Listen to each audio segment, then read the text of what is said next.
শ্রেণীর মানুষ বলেছে রাজনীতি এক জিনিস আর কোরআন আর এক জিনিস।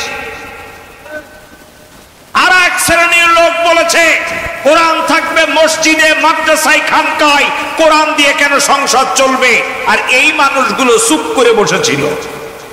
যেভাবে জালিমরা বিদায় নিয়েছে, আল্লাহর কোরআনের দলকে নিষিদ্ধ করে তারাও আর কিন্তু এক মাসও স্থায়িত্ব লাভ করতে পারে নাই। কোরআনের সঠিক দল নিয়ে মন্তব্য করা ছেড়ে দাও। যদি তোমরা আবারও মন্তব্য কেউ শুরু করো, উল্টা পাল্টা কথা বলো কিয়ামতের দিনকে নিয়ে, তাহলে কিন্তু ওদের তো পালায় যাওয়ার সুযোগ হয়েছে। তোমরা পালাবার জায়গা খুঁজে পাবে না। কোরআন একদিকে নিয়ে যাবে আর রাজনীতি আর একদিকে নিয়ে যাবে, এটা অসম্ভব। এরা আসলে বুঝে না, এরা আসলে কথা বুঝবেন ভালো করে। ইসলামবিহীন ক্ষমতা আর ক্ষমতাবিহীন ইসলাম, কথাটা কি একদম সেম সেম হলো না? ভালো করে বুঝবেন। ক্ষমতাবিহীন, সবাই জোরে বলেন, ক্ষমতাবিহীন ইসলাম, ইসলামবিহীন দুটোটাই মূল্যহীন। 15 বছর 7 মাস এ দেশটা অগোছানো, জোরে বলুন ঠিক কিনা? কাজেই সকলে মিলে এই অগোছানো দেশটাকে আমরা সুন্দর করে গোছাতে চাই। আবারও কেউ এসে খাওয়া দাওয়া করুক, এটা আমরা আর চাই না। আর মানে যারা বর্তমান লুটে পুটে খাওয়ার একটা ধান্দা করতেছে, এগুলো বাংলাদেশের 3 নম্বর ছাগলের বাচ্চা। এই 3 নাম্বার আর দেখতে চাই না। কোরআনের রাজ কায়েম করতে চাই। একেবারে প্রত্যন্ত অঞ্চলের মেম্বার থেকে নিয়ে শুরু করে রাষ্ট্র পরিচালনা পর্যন্ত যারা করবে, তারা জনগণের খাদেম হবে, নেতা হবে না। জোরে বলুন কথা ঠিক কিনা? আপনারা রাজপথে ছিলেন, রাজপথে থাকতে হবে, ওই পর্যন্ত থাকতে হবে। মাওলানা রবিউল বাশার যত সময় পর্যন্ত সংসদে না যাবে, ওই পর্যন্ত আপনাদের কাজ চালিয়ে যেতে হবে। এই সাতক্ষীরার অসংখ্য মানুষ মিথ্যা মামলায় জর্জরিত হয়ে দেশে থাকতে পারে নাই, পার্শ্ববর্তী দেশের ভাটায় যে কাজ করেছে, আমার কাছে সে নজির আছে। আমি দেগঙ্গা থানায় একটা মাহফিলে গেলাম, তো চেহারা দেখে আমার সামনে আমি ম্যাক্সিমাম বুঝতেছি এটা আমার বাংলাদেশ ভাই ভাই ভাই। কয়েকজনের সাথে কথা বললাম, তারা বলছে যে ভাই আমাদের বাড়ি হলো সাতক্ষীরায়। বাড়ি কোথায়? এখানে কারো নামে 30টা মামলা, কারো নামে 50টা মামলা। এখানে বলে কি করব, এখানে এসে ভাটাই কাজ করি। কোন কোন ভাটার সব ঠিকানা নিয়ে পরের দিন আমি কম বেশি 2-1টা ভাটা ভ্রমণ করলাম, দেখলাম। আমি কি মিথ্যা বলতেছি? অপরাধ কি ছিল? জীবনে কোনদিন মায়ের আসল আর বাপের পকেট থেকেও টাকা নেয় নাই, তাদের নামে মিথ্যা মামলা দিয়েছে লুটপাটে। এই যে দেশ ত্যাগ করে এক দেশ থেকে আর এক দেশে চলে গেছে, আউ ইউখরিজুকা, শুধুমাত্র কোরআনের কারণে। জোরে বলুন কথা ঠিক কিনা? আমি এই সাতক্ষীরার জমিনে যারা জালিম তাগুতের দল পার্টি করেছেন তাদেরকে বলছি, কি দল করলেন? পালায় চলে গেল। আপনাকে একদম সিংহের খাঁচার মুখে, সিংহের খাঁচা খোলা, আপনার তার সামনে স্ত্রী, সন্তান, জমি জায়গা, ব্যবসা বাণিজ্য সব তার সামনে ফেলে রেখে উনি চলে গেলেন। সন্ধ্যা হতে না হতে কলিজার টুকরা সন্তান ওখানে বসে কত সুন্দর ব্রিফিং করতেছে, আমার মা আর রাজনীতি করবে না, দেশে যারা আছে তাদের কি হবে তা তাদের দায়ভারও আমাদের নেই। কি সুন্দর কথা। এরপর আমার দেশের এক শ্রেণীর ভাইদের এখনো লজ্জা হয় নাই, এখনো আশা করে, আশায় আছে আপা আসবে। কথা বলেন না কেন? আপনারা কি আশার পক্ষে না বিপক্ষে? আমরা আশার পক্ষে, কারণ তোমার সাথে অনেক বোঝাপড়া আছে।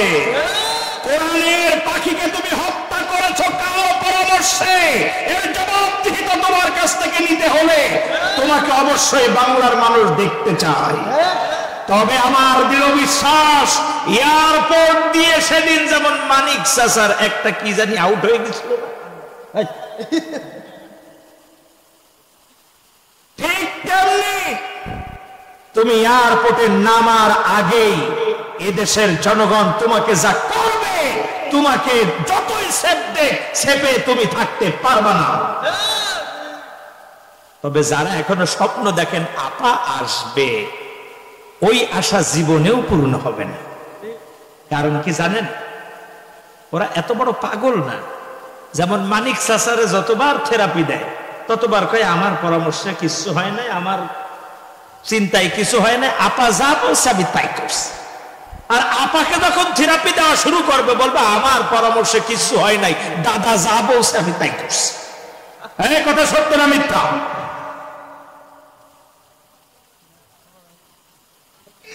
তবে কি জানেন, যারা এখনো স্বপ্ন দেখছে আপা আসছে, এদের অবস্থা কেমন? 302 ধারার মামলার আসামি। কত ধারা? একটু জোরে বলেন। 302 ধারা মামলার আসামি। 302 কি মামলা বলেন তো? মার্ডার। কি মামলা?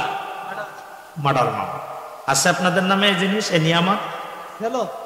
চলো, আমার নামে এখনো 18টা রানিং আছে।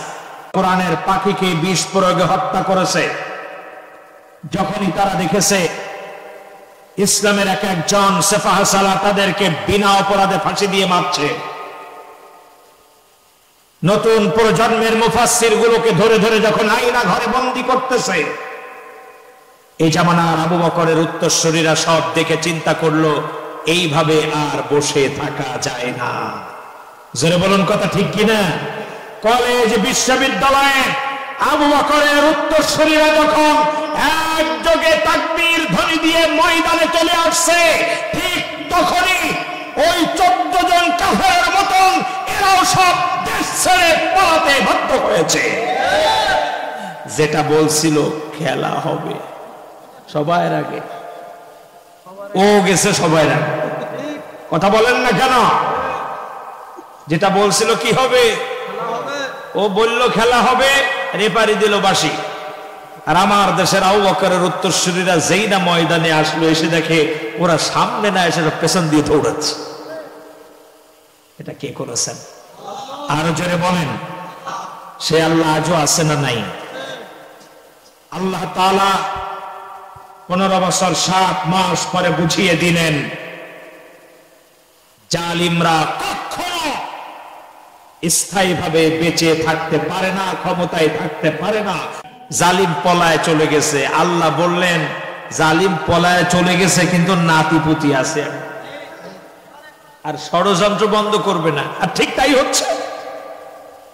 পালায় চলে যাওয়ার পরে প্রথম কি করলো বলেন তো? ষড়যন্ত্র। প্রথম ষড়যন্ত্র হলো তুমি কে আমি কে, আনসার। এটা হলো প্রথম ষড়যন্ত্র। এরপরে শুরু হলো রিক্সা লিগ, তারপরে উপজাতিদেরকে চেতায় দেয়, তাই না? এরপরে গিয়ে আপনার হ্যাঁ সুপ্রিম কোর্ট লিগ। এটাই যখন টিকলো না, তারপরে চেপে বসলো না পূজা নিয়ে। অমুসলিমদের এই পূজার সময় একটা আমরা সব পূজা মণ্ডপ পাহারা দিয়ে শুরু করলাম। এক পর্যায়ে যে এটাও যখন টিকলো না, এবার আসলো ইসকনের ঘাড়ের উপরে। কার ঘাড়ের উপর? একটু জোরে বলেন। তার মানে কি বন্ধ নাই? এত আস্তে বললে হবে না, আরো জোরে বলেন। কি বন্ধ নাই? ষড়যন্ত্র বন্ধ নাই। আল্লাহ বললেন ও নবী, ওরা পালায় যেতে পারে, কিন্তু কি হবে না, ষড়যন্ত্র বন্ধ করবে না। আল্লাহ ঠিক 5ই আগস্ট আমাদেরকেও বললো এত আনন্দ করতেছো, ঠিক আছে, এটা আনন্দ তো করবাই, কিন্তু ষড়যন্ত্র কিন্তু বন্ধ হবে না। তোমরা সজাগ থাকো সাতক্ষীরার মানুষেরা। তাহলে আপনার নামাজ, রোজা, হজ, যাকাত কোনটাই আল্লাহ রাব্বুল আলামিনের দরবারে কবুলযোগ্য নয়। কথা কি বুঝতেছেন? এই যে অনেকে বলেছে না আমাদেরকে কি এদেশের হুজুররা মুসলমান মনে করে না? আমি দৈনিক 70-80 রাকাত তাহাজ্জুদ নামাজ পড়ি। এরম তাহাজ্জুদ গুজারি দেখা গেছিল না? কথা বলেন না কেন?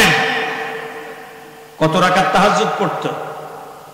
এরম তাহাজ্জুদ 70-80 রাকাত নয়, 70,000 রাকাত যদি পড়ে, আর তাগুত সরকারের অনুসরণ যদি করে, তাগুতের এজেন্ডা বাস্তবায়নের চেষ্টা যদি করে, তার নামাজ, তার রোজা, তার হজ, তার যাকাত কোনটাই আল্লাহ রাব্বুল আলামিনের কাছে কবুল হবে? আর একটু জোরে বলেন। আল্লাহ রাব্বুল আলামিন বলছেন, আল্লাযীনা কাফারু ওয়া সাদ্দু আন সাবিলিল্লাহি আযাল্লা আমালাহুম। আল্লাযীনা কাফারু, যারা কুফরি করেছে। যারা কি করেছে?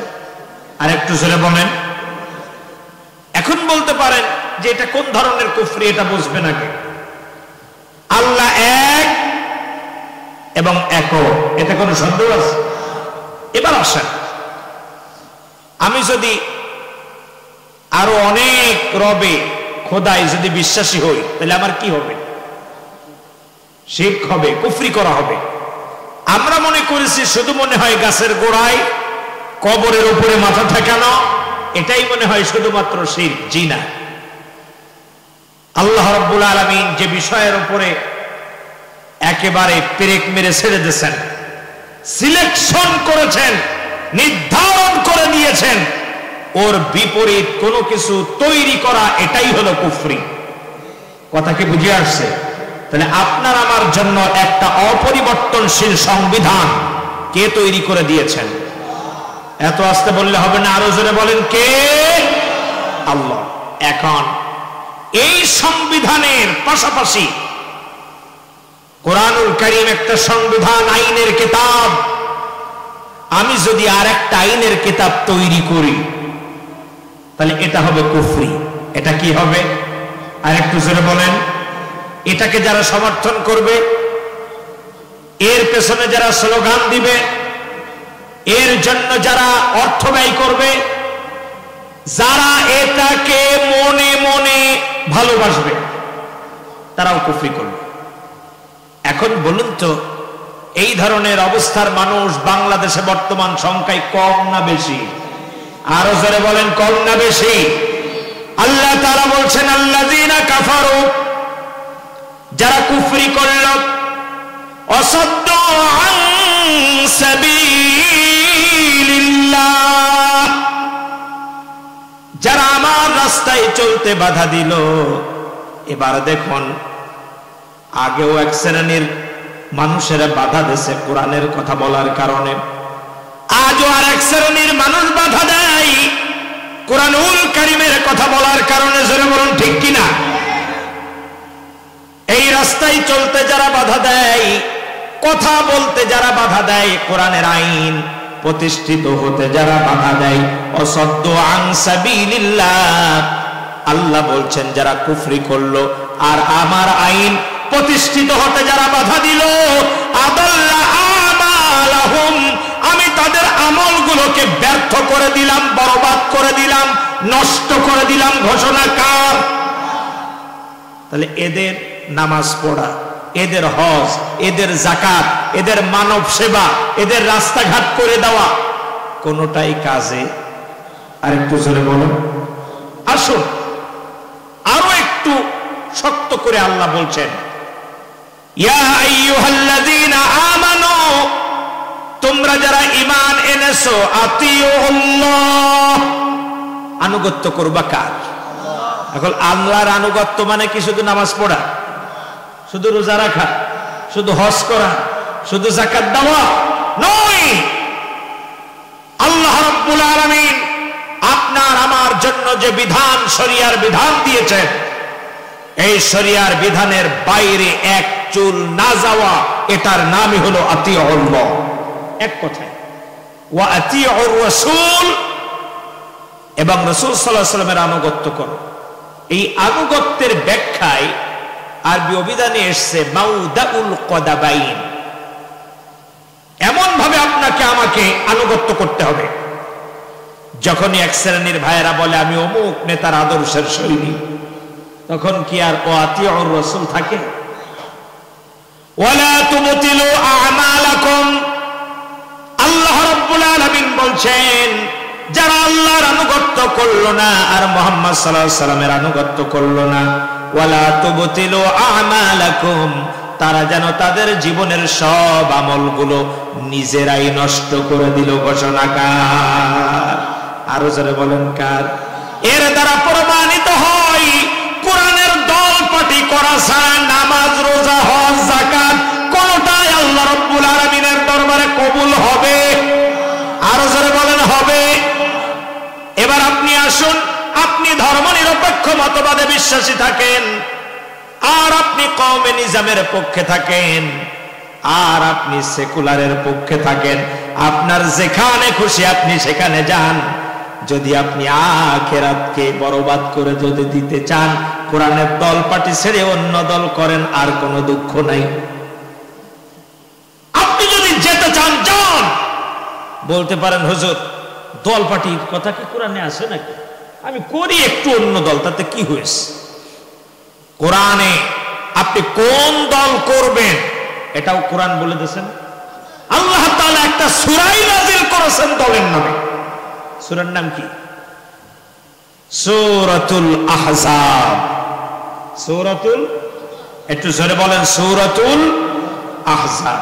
আহজাব হলো বহু বছর, আহজাবের এক বছর হলো হিজব। অর্থাৎ দুনিয়াতে অসংখ্য দল থাকবে, এটা কে জানেন? আর একটু জোরে বলেন। এই অসংখ্য দলের ভিতরে আল্লাহর দল একটা। আল্লাহর দল কয়টা? আর একটু জোরে বলেন কয়টা?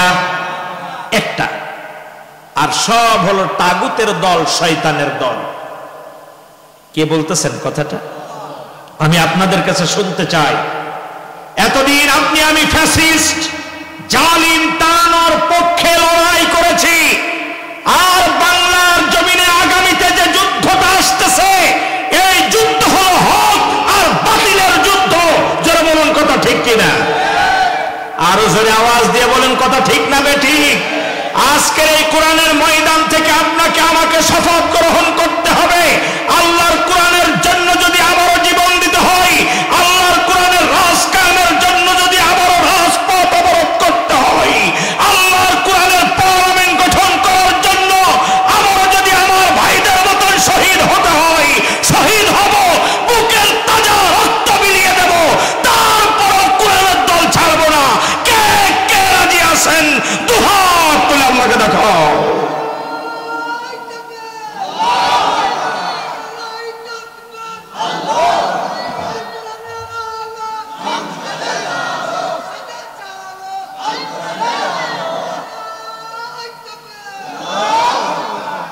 জিকির হবে লা ইলাহা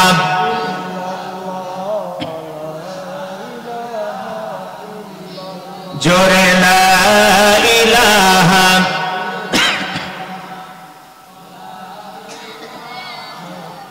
কেউ না করুক আমি করব কাজ, কেউ না করুক আমি করব কাজ।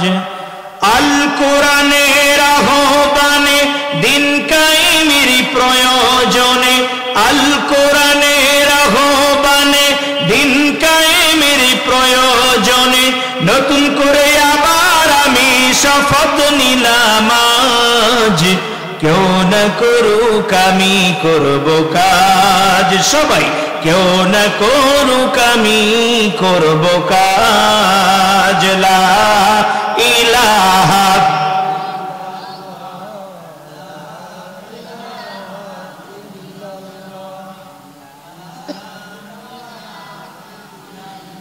লা ইলাহা ইল্লাল্লাহু মুহাম্মাদুর রাসূলুল্লাহ সাল্লাল্লাহু আলাইহি ওয়াসাল্লাম। প্রিয় ভাইরা আমার, তাহলে প্রতিষ্ঠার জন্য আমাদের জীবন যদি চলে যায় যাক, তারপরেও আমরা প্রস্তুত আছি না নাই? এত আসতে বললে হবে না, আরো জোরে বলেন, প্রস্তুত আছি না নাই? নাকি এক প্যাকেট বিরিয়ানি আর 500 টাকায় ভুলে যাব? এরম হবে? এত আসতে বললে হবে না, আরো জোরে বলেন, এরম কি আর হবে? রাতের বেলা এসে যদি বলে খোকার আব্বা এই 500 টাকা রাখো আর এই 2 প্যাকেট বিরিয়ানি নিয়ে খাও, কাল সকালে যে, এরম কাজ করবেন কেউ? এত জোরে আসতে বললে হবে না, আরো জোরে বলেন, এরম কাজ কেউ করবেন? করার নিয়ত আছে কার কার? হাত তোলেন, হাতগুলো গোনেন, তাড়াতাড়ি গোনেন।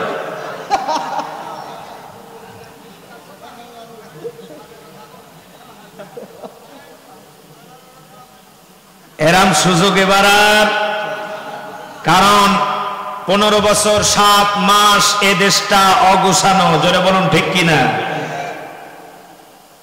কাজেই সকলে মিলে এই অগুছানো দেশটাকে আমরা সুন্দর করে গুছাতে চাই। আবারও কেউ এসে খাওয়া দাওয়া করুক, এটা আমরা আর চাই না। অবস্থাটা কেমন হয়েছে জানেন? সাতক্ষীরায় কি কোনো সময় এক ছাগলের 3 বাচ্চা হয়? এত আসতে বললে হবে না, আরো জোরে বলেন, 3 বাচ্চা হয়? হয়। এখন একটা ছাগলের মনে করেন কয়টা বাচ্চা হয়েছে? একটু জোরে বলেন। 3টে বাচ্চা হওয়ার পর এখন সকাল বেলায় মা ছাগলটা যখন খামার থেকে ঘাস খেতে মাঠে যায়, তখন 2টো বাচ্চা এসে কিন্তু লাফ দিয়ে পড়ে বান টানা শুরু করে, দুধ খায়, খায় না? আর একটা বাচ্চা, তৃতীয় যেটা, ওটা কিন্তু চান্স না পেয়ে ও করে কি, এ জায়গায় একটু ঢুসা দেয়, এ পাশে একটা ঢুসা দেয়, এই করে, কিন্তু দুধ খেতে আর একটু জোরে বলেন পারে না। ও সারাদিন না খাওয়া ওই অবস্থায় থাকে। এখন 2টো বাচ্চা করে কি, খাওয়ার পরে ত্রিং ব্রিং করে লাফায়, আর না খাওয়াটা চিন্তা করে, ও তো লাফাচ্ছে, ওরা 2জন, তা আমি একটু লাফাই। তার মানে 2টো খেয়ে লাফাই আর একটা না খেয়ে লাফাই। ঠিক তেমনি বাংলাদেশের এক শ্রেণীর মানুষ এতদিন একটা গোষ্ঠী খেয়ে লাফাইছে আর একটা গোষ্ঠী না খেয়ে লাফাইছে। ওই না খাওয়াটার মধ্যে আমরাও থাকতে পারি। এক পর্যায়ে দেখা গেল সন্ধ্যা যখন ঘনিয়ে আসছে, মা ছাগলটা আস্তে আস্তে আসতেছে। এখন সকালে যে 2টো খেয়েছিল তারা তো বেশ হৃষ্টপুষ্ট হয়ে রয়েছে না? 3টে ছাগলের বাচ্চাই টার্গেটে আছে যে মা আসার সাথে সাথে আবার কি করবে, দুধ খাবে। এমতো অবস্থায় যেই না মাকে দেখতে পেয়েছে, দৌড় দিয়েছে 3টাই, যে ধরতে পারছে কয়টা? 2টা যে যখন দুধ খাওয়া শুরু করছে, আবারও সেই 3 নাম্বারটা ঢুসাঢুসি শুরু করছে। যেই না ঢুসাঢুসি শুরু করছে, এক পর্যায়ে ও ওদিনও আর খেতে পারলো না। তার মানে আস্তে আস্তে কি হয়ে গেল? দুর্বল হয়ে গেল। দুর্বল হওয়ার পর তাহলে 2টা হৃষ্টপুষ্ট হয়েছে খেয়ে দিয়ে আর লাফালাফি করে, কথা কি বুঝতেছেন? আর 3 নাম্বারটা শুধু না খেয়ে কি করেছে?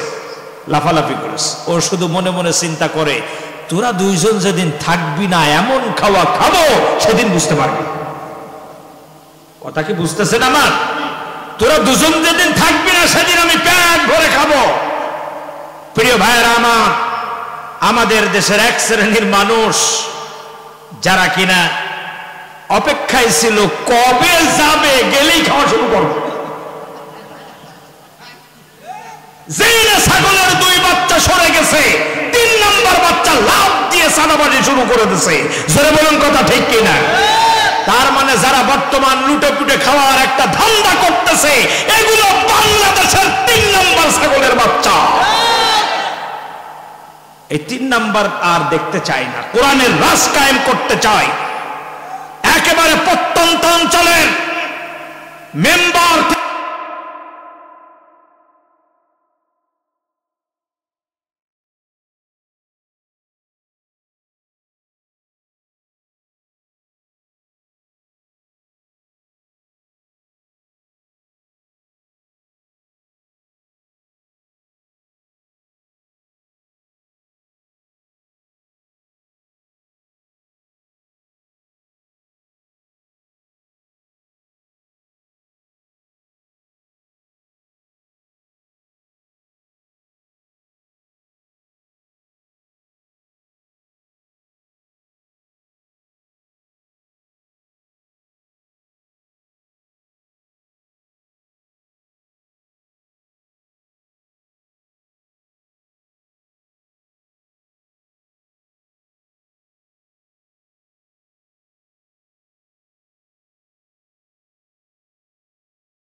পেছনে আছেন উম্মাহাতুল মুমিনিন মা খাদিজা রাদিয়াল্লাহু তাআলা আনহা আর সাইয়েদনা আলী রাদিয়াল্লাহু তাআলা আনহু পেছনে।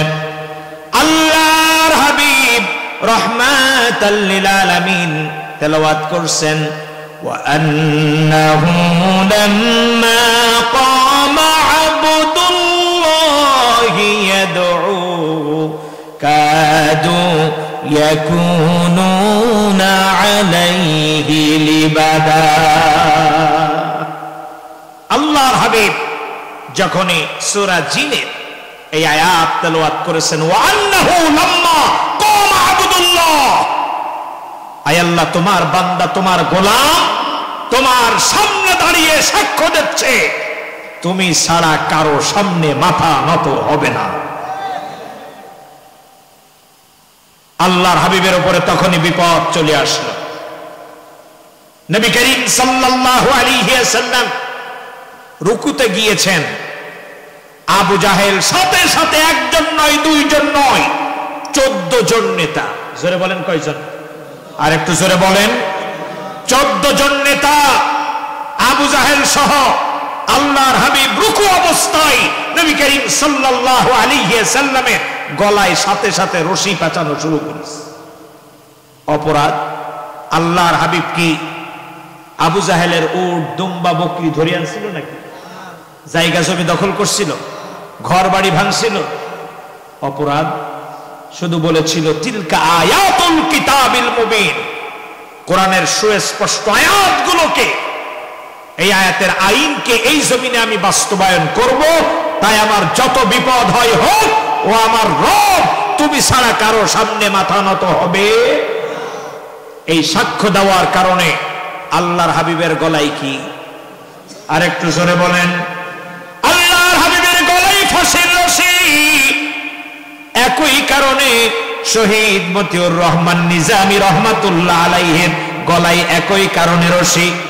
কারণ ফ্যাসিস্ট জালিম আওয়ামী সরকার শেখ হাসিনার কোন জমি জায়গা কিন্তু তারা দখল করে নাই, করছে নাকি? ঘর বাড়ি ভাঙছে, কিচ্ছু করে নাই। অপরাধ একটাই, ব্রিটিশের আইন দিয়ে বাংলাদেশ সাজাতে চেয়েছে আর ইসকনের পরামর্শে বাংলাদেশ চালাতে চেয়েছে। শহীদ নিজামী, শহীদ মুজাহিদ রহমাতুল্লাহ আলাইহি, কোরআনের পাখি মরহুম শহীদ আল্লামা দেলাওয়ার হোসাইন সাইদি রহমাতুল্লাহ আলাইহি, তাদের কথা একটাই ছিল, এই জমিন যার আইন চলবে তার, এটাই হলো অপরাধ। আল্লাহর হাবিবের গলায় যে কারণে রশি, কোরআনের এই মুজাদ্দিদদের গলায় একই কারণে রশি। যারা বলেন ঠিক কিনা? অন্য কোন কারণ নয়, একটাই মাত্র কারণ। ও আমার সাতক্ষীরার জমিনের ভাইয়েরা, আল্লাহর হাবিব রাহমাতাল লিল আলামিন কি গলায় রশি বেঁধে টান দিয়ে জমিনের উপরে ফেলে দিয়েছেন। আবু জাহেল, আবু লাহাব, উতবা, সাইবা, মুগিরা 3.5 মণ ওজনের উটের নাড়ি ভুড়ি একসাথে এনে নবী করিম সাল্লাল্লাহু আলাইহি ওয়াসাল্লামের মাথার উপরে চাপিয়ে দেন। নবী আমার মাথা উঁচু করতে পারেন না, মাথা নাড়াতে পারেন না। একদিকে গলায় রশি, অন্যদিকে মাথার উপরে উটের নাড়ি ভুড়ি, রশি ধরে টানতেছেন।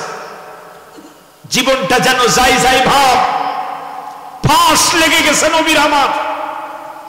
এই সংবাদ পৌঁছাতে পৌঁছাতে সাইয়েদনা আবু বকর রাদিয়াল্লাহু তাআলা আনহুর কানে চলে গেছে। সাইয়েদনা আবু বকর আর দেরি না করে অস্ত্র, খোলা অস্ত্র হাতে নিয়ে দৌড় দিয়ে যখন কাবার দিকে আসতেছেন, তাকিয়ে দেখে হাই হাই 14 জন কাফের ঘিরে রেখে দিয়েছে। কয়জন কাফের? আর একটু জোরে বলেন কয়জন? 14 জন কাফের ঘিরে রাখছে একজনকে।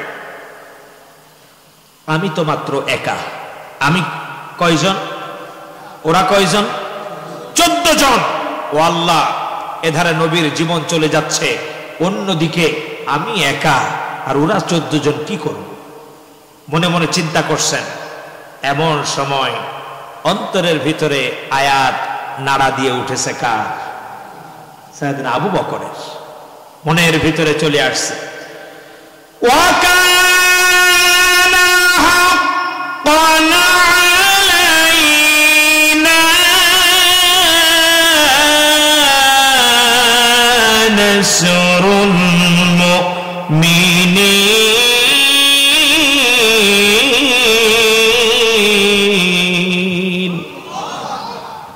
এই আয়াত যখনই মনের ভিতর ওকে মেরেছে, চিন্তা করছে আমার তো কোনো টেনশন নেই, কারণ আমার সাহায্যকারী কে? আরো জোরে বলেন, আমার সাহায্যকারী কে? সাইয়েদনা আবু বকর রাদিয়াল্লাহু তাআলা আনহু আর দেরি না করে লিল্লাহি তাকবীর দিয়ে যেই কিনা 14 জন কাফেরের সামনে ঝাঁপিয়ে পড়েছে, 14 জন কাফের আজও দৌড় কালও দৌড় সব পলায় চলে গেছে। একটু চিৎকার মেরে বলুন আল্লাহু আকবার। তাকবীর ধ্বনি দিয়েছে কয়জন? একজনের তাকবীর ধ্বনিতে পালিয়ে গেছে কয়জন? 14 জন। ঠিক তেমনি যখন এই জামানার আবু বকরেরা দেখলো কোরআনের পাখিকে বিষ প্রয়োগে হত্যা করেছে, যখনই তারা দেখেছে ইসলামের এক একজন সেফাহ সালাহ তাদেরকে বিনা অপরাধে ফাঁসি দিয়ে মারছে, নতুন প্রজন্মের মুফাসসির গুলোকে ধরে ধরে যখন আয়না ঘরে বন্দী করতেছে, এই জামানার আবু বকরের উত্তরসূরিরা সব দেখে চিন্তা করলো এইভাবে আর বসে থাকা যায় না। জোরে বলুন কথা ঠিক কিনা? কলেজ বিশ্ববিদ্যালয়ের আবু বকরের উত্তরসূরিরা যখন একযোগে তাকবীর ধ্বনি দিয়ে ময়দানে চলে আসছে, ঠিক তখনই ওই 14 জন কাফেরের মতন এরাও সব দেশ ছেড়ে পালাতে বাধ্য হয়েছে। যেটা বলছিল খেলা হবে সবার আগে, ও গেছে সবার আগে। কথা বলেন না কেন? যেটা বলছিল কি হবে, ও বলল খেলা হবে, রেপারি দিল বাঁশি। আর আমার দেশের আবু বকরের উত্তরসূরিরা যেই না ময়দানে আসলো, এসে দেখে ওরা সামনে না এসে পেছন দিয়ে দৌড়াচ্ছে। এটা কে করেছেন? আরো জোরে বলেন। সে আল্লাহ আজও আছে না নাই? আল্লাহ তাআলা 15 বছর 7 মাস পরে বুঝিয়ে দিলেন জালিমরা কখনো স্থায়ীভাবে বেঁচে থাকতে পারে না, ক্ষমতায় থাকতে পারে না। জোরে বলুন কথা ঠিক কিনা? কারণ এরা বলা শুরু করছিল যে এ যতদিন না মরবে ততদিন যাবে না। প্রথমে বলল যে না আমরা 41 সাল, নেতা কর্মীরা বলা শুরু করলো মরার আগে আর যাবে। বলে নেই, আল্লাহ বলল মরার আগে যাবে না। শুধু তাই না, ছায়া বিলাও শাড়ি কাপড় নিয়ে আরো সুযোগ দেব না, পালাতে হবে।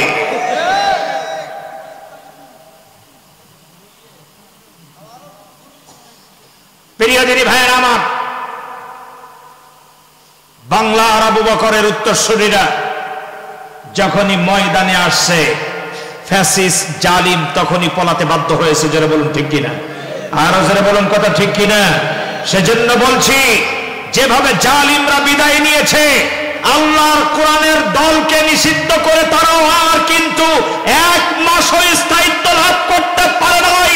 কোরআনের সঠিক দল নিয়ে মন্তব্য করা ছেড়ে দাও। যদি তোমরা আবারও মন্তব্য কেউ শুরু করো, উল্টা পাল্টা কথা বলো কিয়ামতের দিনকে নিয়ে, তাহলে কিন্তু ওদের তো পালায় যাওয়ার সুযোগ হয়েছে, তোমরা পালাবার জায়গা খুঁজে পাবে না। সাবধান। কারণ এদেশের মাইক থেকে এখনো 5 বার আল্লাহর ধ্বনি কিন্তু গোটা বাংলাদেশ কম্পন সৃষ্টি করে। সে দেশে তুমি কোরআন একদিকে নিয়ে যাবে আর রাজনীতি আর একদিকে নিয়ে যাবে, এটা অসম্ভব। এরা আসলে বোঝে না। এরা আসলে কথা বুঝবেন ভালো করে। ইসলামবিহীন ক্ষমতা আর ক্ষমতাবিহীন ইসলাম, কথাটা কি একদম সেম সেম হলো না? ভালো করে বুঝবেন। ক্ষমতাবিহীন, সবাই জোরে বলেন, ক্ষমতাবিহীন ইসলাম, ইসলামবিহীন দুটোটাই মূল্যহীন। বলতে পারেন এটা কেমনে হয়? ইসলামবিহীন ক্ষমতা, ক্ষমতাবিহীন ইসলামটা কেমনে?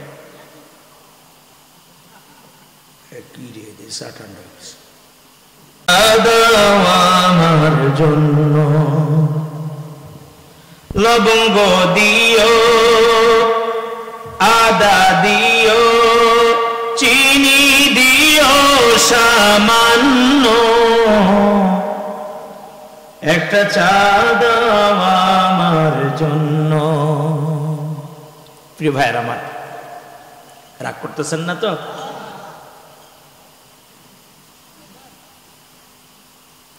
নবী করিম সাল্লাল্লাহু আলাইহি সাল্লামকে মুক্ত করলেন। নাম কি? আর একটু জোরে বলেন। আবু বকর। আবু বক্কার না, আবু বকর। যখন মুক্ত করল, আল্লাহর হাবিব রাহমাতাল লিল আলামিন মুক্ত হয়ে বললেন, আবু বকর এখন আমরা নিরাপদ, ওরা সব পালায় চলে গেছে। ওরা সব কি করেছে? আল্লাহ রাব্বুল আলামিন ডাক দিয়ে বললেন, ও নবী, ওরা পালাতে পারে কিন্তু ষড়যন্ত্র বন্ধ করবে না। ও আমার প্রিয় ভাইয়েরা, চিন্তা করে দেখেন, পালায় চলে যাওয়ার পরেও কিন্তু ষড়যন্ত্র বন্ধ নাই। জোরে বলুন কথা ঠিক কিনা? চলে যাওয়ার পরে আল্লাহ তাআলা বললেন, ও নবী, ওই 14 জন কাফের পলাতে পারে কিন্তু কি হবে না? ষড়যন্ত্র বন্ধ করবে না। যখন 5ই আগস্ট পালায় চলে গেল, আমরা চিন্তা করলাম বাস, স্বাধীনতা অর্জন করে ফেলেছি, কোনো টেনশন নাই, জালিম পলায় চলে গেছে। আল্লাহ বললেন, জালিম পলায় চলে গেছে কিন্তু নাতিপুতি আছে, আর ষড়যন্ত্র বন্ধ করবে না। আর ঠিক তাই হচ্ছে। পালায় চলে যাওয়ার পরে প্রথম কি করলো বলেন তো? ষড়যন্ত্র। প্রথম ষড়যন্ত্র হলো, তুমি কে আমি কে, আনসার। এটা হলো প্রথম ষড়যন্ত্র। এরপরে শুরু হলো রিকশা লীগ, তারপরে উপজাতিদের কাছে তাই দিল, তাই না? এরপরে গিয়ে আপনার হ্যাঁ সুপ্রিম কোর্ট লীগ। এটাই যখন টিকলো না, তারপরে চেপে বসলো না পূজা নিয়ে। অমুসলিমদের এই পূজার সময় একটা, আমরা সব পূজা মণ্ডপ পাহারা দিয়ে শুরু করলাম। এক পর্যায়ে যে এটাও যখন টিকলো না, এবার আসলো ইসকনের ঘাড়ের উপরে। কার ঘাড়ের উপর? একটু জোরে বলেন। তার মানে কি বন্ধ নাই? এত আস্তে বললে হবে না, আরো জোরে বলেন। কি বন্ধ নাই? ষড়যন্ত্র বন্ধ নাই। আল্লাহ বললেন, ও নবী, ওরা পালায় যেতে পারে কিন্তু কি হবে না? ষড়যন্ত্র বন্ধ করবে না। আল্লাহ ঠিক 5ই আগস্ট আমাদেরকেও বললো, এত আনন্দ করতেছো, ঠিক আছে, এটা আনন্দ তো করবাই, কিন্তু ষড়যন্ত্র কিন্তু বন্ধ হবে না, তোমরা সজাগ থাকো সাতক্ষীরার মানুষেরা। কে বলতেছেন কথাটা? কিন্তু আপনারা তো ঘুমাই গেছে। ঘুমাইছেন নাকি? আর একটু জোরে বলেন, ঘুমাইছেন? ঘুমাইলে কিন্তু এ দেশ ঘুমিয়ে যাবে। প্রিয় ভাইয়ের আমার, নবী করিম সাল্লাল্লাহু আলাইহি সাল্লামকে আল্লাহ তাআলা ডাক দিয়ে বললেন, ও নবী, আপনি হিজরতের প্রস্তুতি নেন। কিসের প্রস্তুতি? আর একটু জোরে বলেন, কিসের প্রস্তুতি? আপনি হিজরতের প্রস্তুতি নেন। কিন্তু নবী আমার শুনুন, হিজরত করবেন ঠিক আছে, মক্কায় 13টা বছর যারা আপনার পেছনে সময় দিল, যারা আপনার পেছনে স্লোগান দিল, মিছিল করলো, মিটিং করলো, ও নবী আপনি হিজরত করে মদিনায় আরাম করবেন, যে নিরাপদে চলে যাবেন, আর কর্মীরা মার খাবে, এটা হবে না। নবী আগে যাবে কর্মী, তারপরে যাবে নেতা। আগে যাবে কে? আরে টাস্তে কর। আগে যাবে কর্মী, তারপরে যাবে নেতা। কারণ মার খাইলে নেতা তুমি খাও। কর্মী যেন সেফে থাকে। ওয়ার্ডার কার? আর একটু জোরে বলেন। আমি এই সাতক্ষীরার জমিনে যারা জালিম তাগুতের দলপটি করেছেন তাদেরকে বলছি, কি দল করলেন? পালায় চলে গেল আপনাকে একদম সিংহের খাঁচার মুখে, সিংহের খাঁচা খোলা, আপনার তার সামনে স্ত্রী, সন্তান, জমি জায়গা, ব্যবসা বাণিজ্য সব তার সামনে ফেলে রেখে উনি চলে গেলেন। সন্ধ্যা হতে না হতে কলিজার টুকরা সন্তান ওখানে বসে কত সুন্দর ব্রিফিং করতেছে, আমার মা আর রাজনীতি করবে না, দেশে যারা আছে তাদের কি হবে তা তাদের দায়ভারও আমাদের নেই। কি সুন্দর কথা। এরপরও আমার দেশের এক শ্রেণীর ভাইদের এখনো লজ্জা হয় নাই, এখনো আশা করে, আশায় আছে আপা আসবে। কথা বলেন না কেন? আপনারা কি আশার পক্ষে না বিপক্ষে? আমরা আশার পক্ষে, কারণ তোমার সাথে অনেক বোঝাপড়া আছে। কোরআনের পাখিকে তুমি হত্যা করেছো কার পরামর্শে? এর জবাবদিহি তো তোমার কাছ থেকে নিতে হলে তোমাকে অবশ্যই বাংলার মানুষ দেখতে চায়। তবে আমার দৃঢ় বিশ্বাস, এয়ারপোর্ট দিয়ে সেদিন যেমন মানিক চাচার একটা কি জানি আউট হয়ে গেছিল, ঠিক তেমনি তুমি এয়ারপোর্টে নামার আগেই এদেশের জনগণ তোমাকে যা করবে, তোমাকে যতই সেপে তুমি থাকতে পারবে না। তবে যারা এখনো স্বপ্ন দেখেন আপা আসবে, ওই আশা জীবনেও পূর্ণ হবে না। কারণ কি জানেন? ওরা এত বড় পাগল না। যেমন মানিক চাচারে যতবার থেরাপি দেয় ততবার কয় আমার পরামর্শে কিছু হয় নাই, আমার চিন্তায় কিছু হয় না, আপা যা বলছে আমি তাই করছি। আর আপাকে যখন থেরাপি দেওয়া শুরু করবে বলবে আমার পরামর্শে কিছু হয় নাই, দাদা যা বলছে আমি তাই করছি। এই কথা সত্য না মিথ্যা?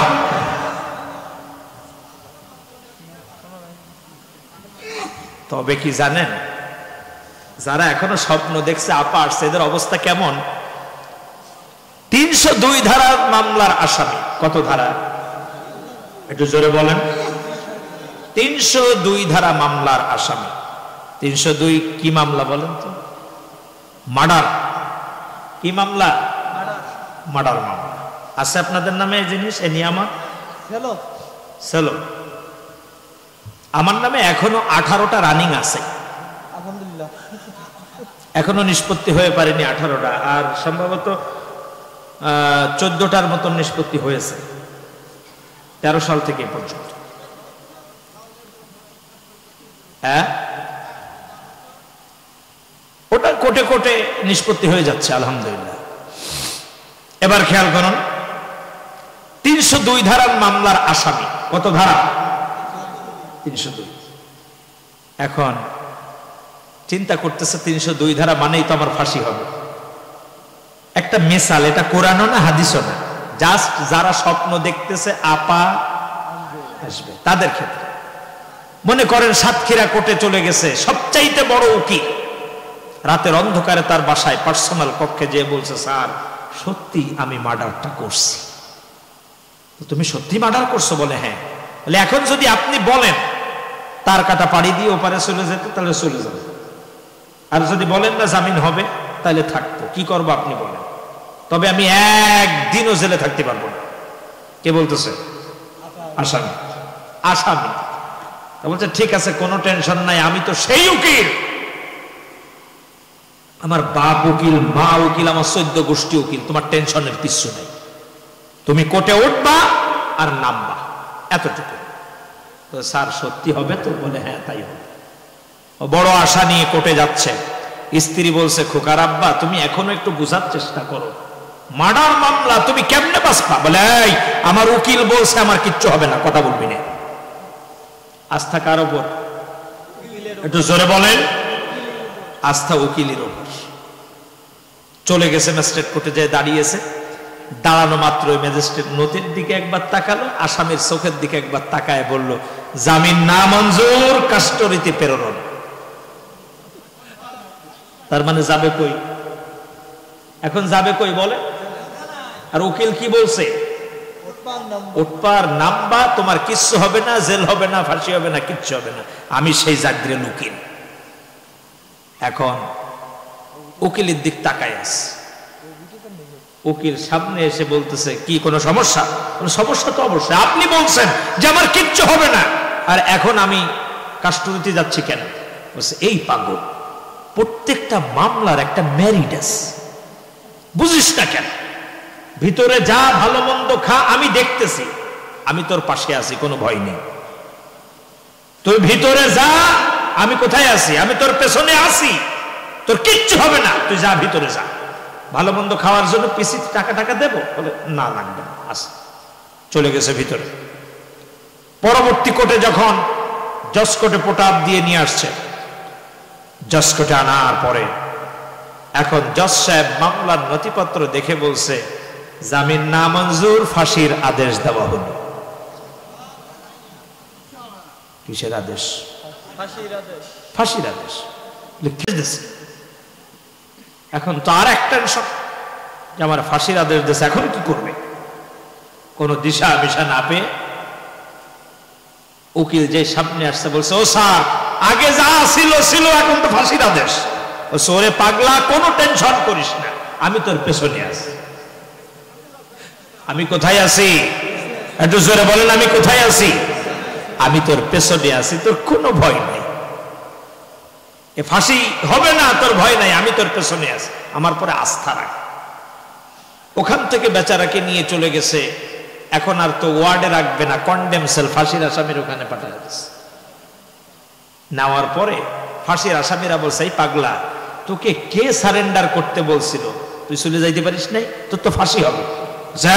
সাবধানের কথা বলিস, আমার ফাঁসি হবে মানে আমার উকিল আছে। আমার উকিল কোন জায়গায় আছে? উকিল আমার পেছনে আছে, আমার কিচ্ছু হবে না। আস্থা কার ওপর? একটু জোরে বলেন। ঠিক তেমনি আমার দেশের এক শ্রেণীর উঠতি বয়সের যুবক ছেলেদের কিছু বললেই বলতে, এই ভাই আছে কিন্তু বলে দেব। যদি বলা হতো যে তোর ভাই কিন্তু স্থায়ী না, চুপ কর, ও হলো অমুকের বেটি, ও মরার আগে যাবে না, ভয় নেই, তোকেও আশা জীবনেও পূর্ণ হবে না। আমার এলাকায় আমি অনেককে বলতাম মাঝে মাঝে যে, চাচা বা ভাই, আপনারা যা শুরু করছেন, বলে শোনেন, শেখ হাসিনা অত নর্মাল মহিলা না, ও মরার আগে যাচ্ছে না। 5 তারিখও বলি তো রকম কথা বুঝতেছেন? এবার দেখুন উকিল কোন জায়গায় আছে? জজ কোর্ট থেকে এবার যেই পোটাপ দিয়েছে হাইকোর্টে, হাইকোর্ট বলছে জজ কোর্টের রায়টাই বহাল থাকবে। তার মানে কি? ফাঁসি। এবার উকিলের সামনে যে আসামি আসছে বলছে, ও স্যার, হাইকোর্টে একই কথা বললে, এখন কি হবে? ওরে পাগল, তোর টেনশন নেই, দেশে আইন আছে, আমি সর্বোচ্চ আদালতে যাব, আমি তোর পেছনে আছি, ভয় নেই। আমি কোথায় আছি? পেছনে আছি, তো কোনো ভয় নেই। ঠিক আছে। সুপ্রিম কোর্টে মামলা যাওয়ার পর সুপ্রিম কোর্ট বলছে হাইকোর্টের রায়টাই বহাল থাকবে, যত দ্রুত সম্ভব ফাঁসির রশিতে ঝুলিয়ে তাকে ফাঁসি কার্যকর করা হোক।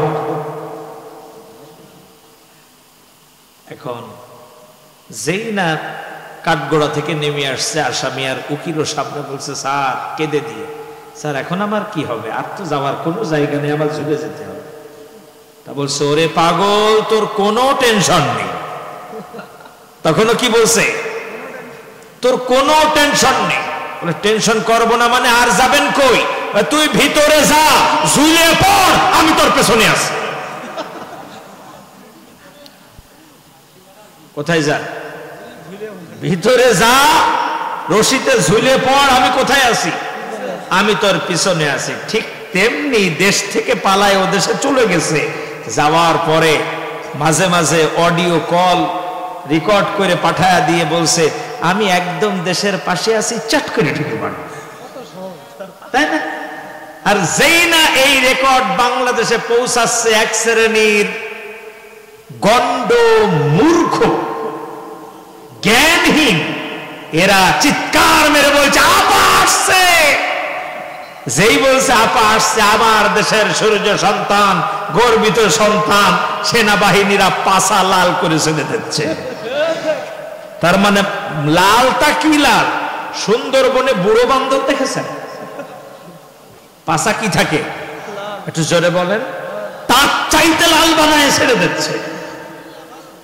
প্রিয় ভাইয়েরা, তার মানে মায়ের খালি তোরা খা, আমি পাশে আছি, পিছনে আছে। তবে ঢুকলে তো এই পাশ দিয়ে ঢুকবে আপনাদের সাতক্ষীরা লাইন দিয়ে, তাই রেডি আছেন? একটু যারা বলেন রেডি আছে। আমি ভালোভাবে বলি শুনুন, যারা দেশ থেকে পালিয়ে গেছে, যেখানের মাল যেখানের প্রোডাক্ট সেখানেই গেছে, জোরে বলুন কথা ঠিক কিনা? আর আমার দেশে যারা আছি আমরা বৈধ নাগরিক, সেজন্য মামলা হামলা গুম হত্যা ফাঁসি, তারপরেও দেশের মাটি আমরা ছাড়ি নাই। সেই জন্য বিএনপি আমাদের, জামাত ইসলামী আমাদের, তাবলিগ আমাদের, দিও গুরু, কথা বুঝেছেন? চরমনা আমাদের, সালসিনা আমাদের, জৈনপুরি আমাদের, ফুরফুরার মুরিদরা আমাদের, নেসারাবাদ আমাদের, সব আমাদের। একসাথে কোরআনের রাজ কায়েম করতে চাই, কাউকে আলাদা করে না।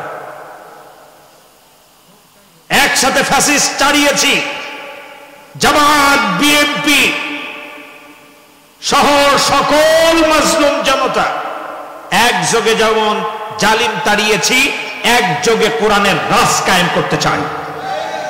আল্লাহ আমাদের সকলকে বুঝবার তৌফিক দান করুন। আর একটু জোরে বলি আমিন। একটু জিকির করি লা ইলাহা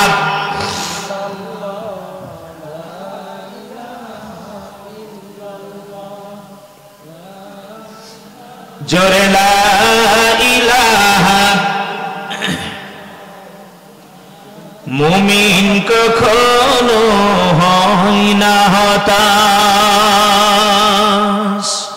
হোক না যত জুলুম নির্যাতন, খোদার রহম থেকে হয় না নিরাশ। মুমিন কখনো হয় না হতাশ। লা ইলাহা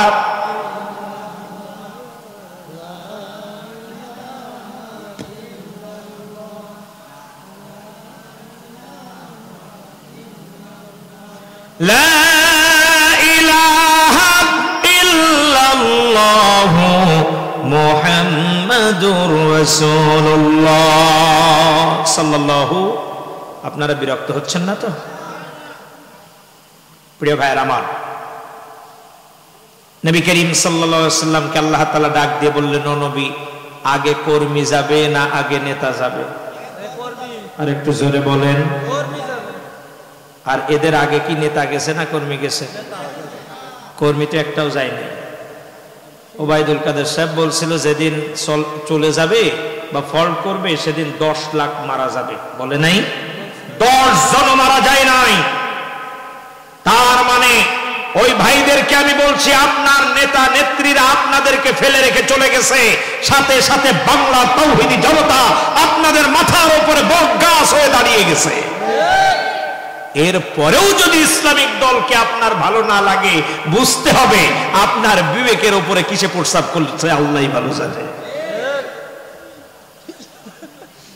প্রিয় ভাইয়ের আমার,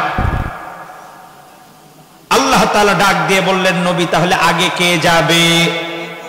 কর্মী। ও নবী, তবে শুনুন, 2 জনকে আপনি সাথে রাখবেন। একজন হলো আপনার আবু বকর, আর একজন আপনার আলী। কয়জন সাথে থাকবে? 2 জন। একজন আবু বকর আর একজন আলী। আপনার আলীকে বিছনায় ঘুম পাড়ায় রাখবেন, সাথে নিবেন কে? আবু বকর। সাইয়েদনা আবু বকরকে যখন নিয়ে রওনা হলো, আশ্রয় নিলেন কোথায়? গারে সৌর বা সাওয়ার যেটাই বলে, এখানে যে আশ্রয় নিলেন, সাইয়েদনা আবু বকর লক্ষ্য করলেন আল্লাহর হাবিবের শরীর ক্লান্ত, ক্ষুধার্ত, চিন্তিত। আল্লাহর হাবিবকে ডাক দিয়ে বললেন, ও নবী, আপনি আমার উপরে একটু মাথা রাখেন আর বিশ্রাম করেন। কাফের আসুক, মুশরিক আসুক, ও নবী, সাপ আসুক, বিচ্ছু আসুক, বিপদ আপদ যায় আসুক, আমি আবু বকর সামলাবো, আপনি একটু আরাম করুন, একটু ঘুমান। প্রিয় দিনী ভাইরা আমার, ঠিক তেমনি আমরা যখন বাড়িতে থাকতে পারি না, কোন রকম একটু বাসায় ঢুকি আবার দৌড় দিয়ে বের হয়ে চলে যায়। আমাদের এলাকার এক শ্রেণীর ভাইরা আমাদেরকে বলতো, এই সাতক্ষীরার ভাইরাও বলেছে, দেখা গেল প্রিয় নেতা প্রিয় দিনী ভাই বাড়িতে থাকতে পারে না, ডাক দিয়ে বলেছে, ভাই রে আপনি যখন কোথাও থাকতে পারেন না, ঠান্ডার ভিতরে পানের বরজ, ঘেরের বাসা, ঘেরের পাট, এই সব জায়গায় কষ্ট করে আপনার থাকা লাগবে না। ও ভাই আপনি আমার বাড়িতে থাকেন, বিপদ হলে আগে আমার হোক। বলে নাই? থাকলে আগে আমার বাড়িতে থাকেন, বিপদ হলে আমার হোক, যা হয় আমি বুঝবো। আপনি একটু রাত করে ঢুকবেন, ফজরের আজান হলে তো বেরোয় যান, বিপদ হলে আমার হোক। এইভাবে এই 15 বছর 7 মাস যারা আমাদেরকে আশ্রয় দিয়েছেন, তারা এ জামানার এক একটা আবু বকরের উত্তরসূরি, এতে কোনো সন্দেহ নেই। ও ভাই আপনি টেনশন যুক্ত, ও ভাই আপনি বাড়ি থাকতে পারেন না, আপনি ক্ষুধার্ত, আমার বাড়ি খাইয়েন ভাই, আমি যা খাই আপনি তাই খাবেন, আমার বাচ্চারা যা খায় আপনি তাই খাবেন, টেনশন নাই। এরম বলেছে না অনেক ভাইরা? আবু বকর বলেছে, ও নবী আপনি ক্ষুধার্ত, চিন্তিত, ক্লান্ত, আপনি বিশ্রাম করুন, বিপদ যা হয় আমার উপর দিয়ে হবে, আপনি স্থির থাকুন। এইভাবে আমাদেরকে যারা আগলে রেখেছিলেন, তারা এই জামানার এক একটা আবু বকর। প্রিয় দিনী ভাইরা, সেজন্য আবু বকরের উত্তরসূরিদের আর একটা বার হয়তো সামনে যুদ্ধ করতে হবে, সেই যুদ্ধে হয়তো আপনি শহীদ হয়ে যেতে পারেন। যদি শহীদ হয়ে যান, সেই কোরআনের রাজ কায়েমের জন্য প্রস্তুত আছেন না? নাই? এত আস্তে বিশ্বাস। যেমন আমি খুলনা বাগেরহাটের ছেলে, কিন্তু আমাকে এখনো অনেকে চিন্তা করে যে আমি নাকি সাতক্ষীরার ছেলে, অনেকে ভাবে। মাঝখানে দাঁড়িয়ে আল্লাহর, আমি আবার মাস্টার ট্রেনার খুলনা মহানগরীর, তা আমাকে আমাদের অধ্যাপক মনিরুজ্জামান দারুল কোরআন সিদ্দিকা মাদ্রাসার শিক্ষক সাইদি সাহেব হুজুরি মাদ্রাসা বলছে, সাতক্ষীরার ছেলে, এদিকে আসো। সাতক্ষীরার ছেলেকে আমাদের আব্দুল বারী সাহেব হুজুরও সেখানে ছিলেন, সাতক্ষীরা কলার। হুজুর আপনি যে আমার সাতক্ষীরার ছেলে বলে ডাক দিলেন, কে বলছে আমি সাতক্ষীরার? তোমার বাড়ি সাতক্ষীরা না? বলছি না, আপনার বাড়ি রামপাল আর আমার বাড়ি হলো ফকিরহাট। বলছে তোমার কথার টানে টানে যে কিরাম সাতক্ষীরার ভাব। আমি যখন উত্তরবঙ্গে যাই তখন অনেক পোস্টারে দেখেছি গাজী আল আমিন সাতক্ষীরা, এর মাঝে কুড়িগ্রামে একদিন জিজ্ঞাসা করলাম, ভাই আপনি সাতক্ষীরা কেমনে ভাবলেন? বলছে সাতক্ষীরার যে কয়জন আছে, আপনি আছেন, আজিজুল ইসলাম জিহাদি সাহেব আছে, আপনারা যেভাবে কথা আগেও বলেছেন এখনো সেইভাবে যা বলতেছেন, এ তো সাতক্ষীরার কলিজা ছাড়া অন্যদের দ্বারা সম্ভব না। তা প্রাণ প্রিয় আমার সাতক্ষীরা জেলাবাসী, জান্নাতে যখন যাবেন, মুজাহিদদের জন্য আল্লাহ যে কক্ষগুলো দিবে, সেই কক্ষে আমার মতন অধমকে যেন ফেলায় রেখে যায়েন না, একটু সাথে নিয়েন। আজকের আর কথা বলবো না, কারণ যে অনেক কাজ আছে। এখন ওয়াজ মাহফিলের চেয়ে সাংগঠনিক কাজকে আমরা বেশি প্রাধান্য দিচ্ছি, এটা আপনারা জানেন। ফজরের নামাজ পড়েছি আমার বাসা থেকে একেবারে কম করে হলেও 7 কিলো দূরে যায়। আজকে প্রোগ্রাম করেছি, এরপরে বাসায় অল্প একটু দুপুরে আগে ঢুকছি, আবার বের হয়ে গেছি। সন্ধ্যায় আরো একটা প্রোগ্রাম ছিল, ওই পাগলাটাকে জিজ্ঞাসা করলাম যে আমি কি টাইম মতন উঠতে পারবো? তো তার কারণ সাতক্ষীরায় আসলে যে রাত হয় এটা আমি জানি। তো বলছে হুজুর কোনো টেনশন নেই, ছুটি একটা নিয়ে চলে আসছি। এসে তো দেখি রাত 10টায় সিগি, তারপরেও মনে হয় পেরে 10:30টার কাছাকাছি। যা কাজা আর একদিন আদায় করা যাবে ইনশাআল্লাহ। আজকের আর থাক নাকি?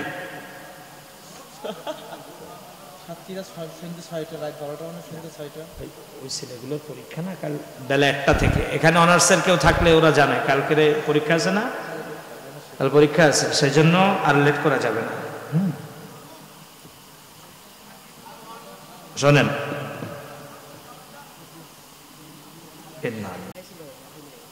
হ্যাঁ কেটা আমি গোপাখালি আমার সাথে দাবর খাইছিল, কেটা কেটা স্লোগান দেওয়ার কারণে, তাই না ভাই? ঠিক আছে। ওদিন আমাকে দাবড়াইছিল, প্রায় মেডিকেল পর্যন্ত দাবড়াইছিল, ধরতে পারেনি। গোপাখালী এবার এই আজকের যেখানে এখানে রেখে যাচ্ছি, ঠিক এখান থেকে শুরু হবে ইনশাআল্লাহ। শুধু আমি ওখানে আগে যে দেখবো যে এখানে শ্রোতা কয়জন আছেন, এটা দেখে তারপরে ধারাবাহিকভাবে শুরু করবো, আল্লাহ যদি তৌফিক দান করে। আর আজকের এই তিন আয়াতের শিক্ষার উপরে সঙ্গীত দিয়ে শেষ করে দিচ্ছি। মুমিন কখনো হয় না হতাশ,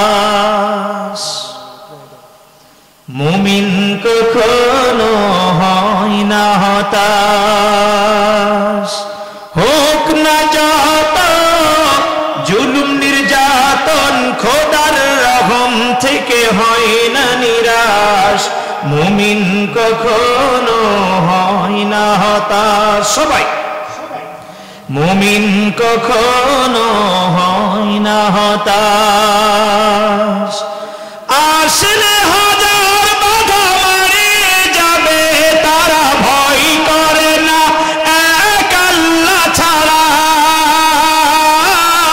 ভয় করে না এক আল্লাহ ছাড়া, বিপদে আপদে মুসিবতে, বিপদে আপদে মুসিবতে, মুমিন কখনো হয় না হতাশ, মুমিন কখনো হয় না হতাশ, মুমিন কখনো হয় না হতাশ।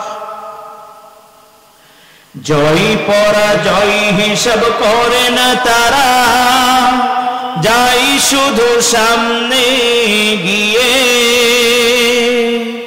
সত্যের সংগ্রামে থাকে অটুট, দুঃখ থাকে না সে হৃদয়ে, জয় পরাজয় হিসাব করে না তারা, যাই শুধু সামনে গিয়ে, সত্যের সংগ্রামে থাকি অটুট, দুঃখ থাকে না সে হৃদয়ে, জীবনের ঝুঁকি নিয়ে সামনে গিয়ে চলে শহীদি মরণ, তাদের শুধু কামনা, শহীদি মরণ তাদের শুধু কামনা, দুর্গম গিরি পথ সব পেরিয়ে, জালিমের দল করে বিনাশ, মুমিন কখনো হয় না নিরাশ, মুমিন কখনো হয় না হতাশ, মুমিন কখনো হয় না হতাশ।